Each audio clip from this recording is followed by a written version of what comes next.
Hi everybody, I am Ilavarasan, Assistant Professor of English, CPA College. Today we are going to discuss the very empathy poem. The name of the poem, Allies Fell or Poverty, written by William Wordsworth. Before I am starting this poem, I want to tell you about something William Wordsworth. He was born on the 7th April 1770 at Cockermouth. Wordsworth was educated at the schools at Cockermouth and Penrith. At the age of 8, he went to the grammar school at Hawksett. In 1787, he joined St. John's College, Cambridge. The outstanding feature of his college days was a continental trip which he took during the long vacation of 1719 with his friend Robert Jones. The French Revolution, which was then at its height, evoked his admiration. Early in 1793, his poems Evening Walk and descriptive sketches appeared. In 1795, he met Coleridge, and this meeting had a far reaching effect on the works of both. Jointly, they brought out in 1798 a volume entitled Lyrical Ballads, which started a revolution in English poetry. Wordsworth's importance as a poet was slowly recognized.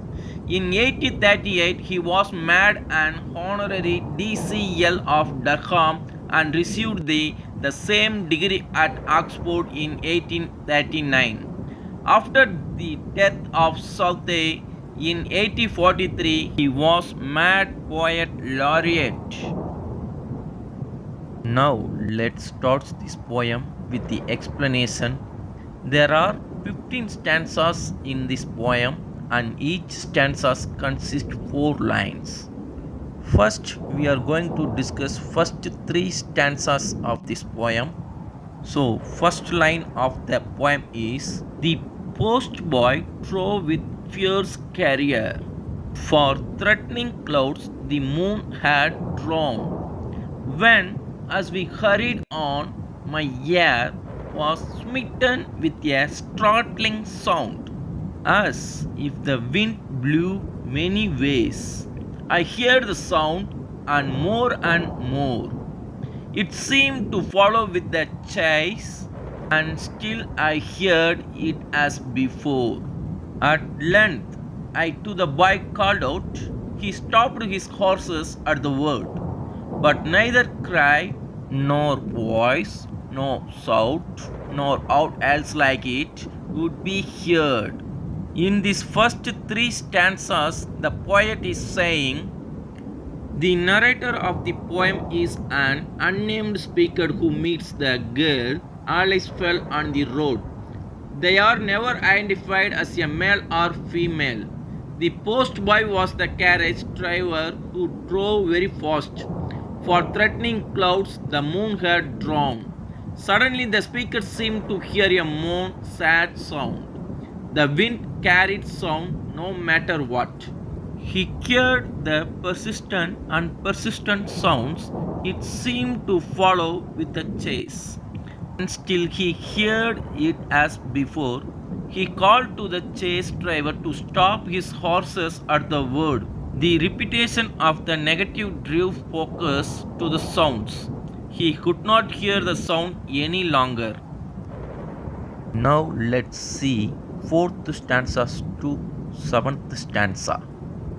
The boy then smacked his whip, and fast the horses scampered through the rain. But hearing soon upon the blast the cry, I bade him halt again. Forthwith a lightning on the ground, whence comes, said I, this piteous moan, and there a little girl I found, sitting behind the chaise alone. My clock, No other words he spoke, but loud and bitterly she wept, as if her innocent heart would break, and down from off her seat she leaped. What ails you, child? She sobbed. Look here. I saw it in the wheel entangled, a weather beaten rag as ever, from any garden scarecrow tangled. In this stanza, the poet saying, the boy then he caught his whip. The horses scampered through the rain. As soon as the speaker cleared upon the thunder, the voice bade him halt again. Alighting on the ground, he asked what it could be. The piteous moon. He found a little girl there sitting behind the chase alone. The narrator pitied Alice, especially when he saw the case of her distress was an already ratted clock catch in the wheel, a weather beaten rag as ever, from any garden as if a garment put over a scarecrow. Now let's see 8th stanza to 11th stanza. There, twisted between nave and spoke, it hung, nor would at once be freed. But our giant pains unloosed the clock, a miserable rag indeed. And whither are going, child? Tonight alone these lonesome ways?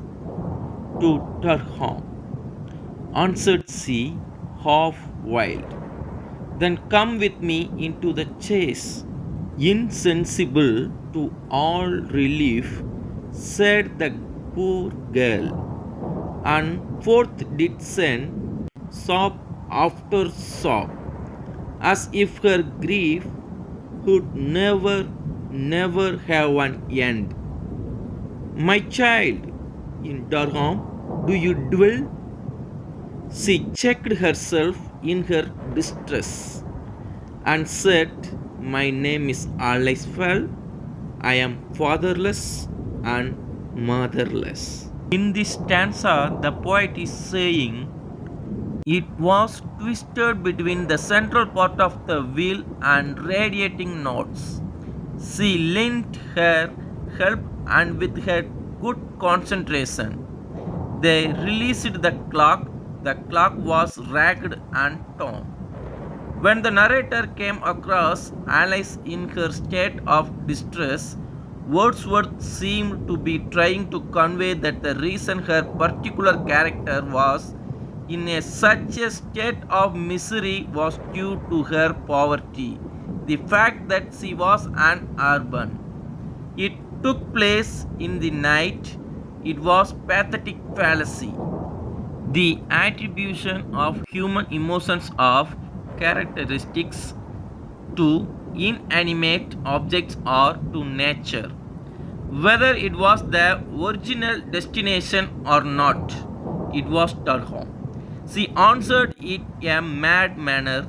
Then she came with him into the chase. No relief came to her. She sobbed, emphasizing her sadness. How she was continuing the cry. She was unhappy in a pitiable state, as if her grief could never have an end. The repetition never, never added to the feeling of forever, the extent of her sadness. She had no other, and it was the greatest sorrow that could befall her. Her name was Alice Fell. She had no parents and belonged to the next town. Now we start last 4 stanzas. And I to Turham, sir, belong. Again, as if the thought would choke her very heart, her grief grew strong, and all was for her tattered clock. The chase drove on our journey's end was night, and sitting by my side, as if she had lost her only friend, she wept, nor would be pacified.